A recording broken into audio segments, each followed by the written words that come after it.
കർക്കിടക മഴയിൽ തുളിച്ച് ഹർഷകുതൂഹലം പൂണ്ട് തുളിച്ചൊഴുകുന്ന കൈത്തോട് ഞങ്ങളുടെ വീടിൻ്റെ പിന്നാമ്പുറത്തെ കാഴ്ച. അതിങ്ങനെ ഒഴുകി ഒഴുകി ചെന്നിട്ട് അതാ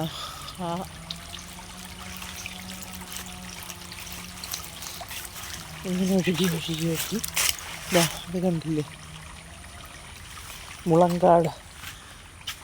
മുളങ്കാടിലേക്ക് ഇങ്ങനെ ചുറ്റി ഒഴുകി, മാവിനെ ചുറ്റി ഒഴുകി, വാഴയും മാവിനെയൊക്കെ ചുറ്റി ഒഴുകിയിട്ട് വന്ന് മുളങ്കാടിൻ്റെ അടുത്തുള്ളൊരു കുഞ്ഞിക്കുളമുണ്ട്, ഒരു മഴക്കുഴി. അതിൽ വന്ന് ചേർന്നിട്ട് പിന്നെ പതുക്കെ ഊർന്ന് അടുത്ത താഴ്ന്ന പ്രദേശത്തോട്ട് പോകും.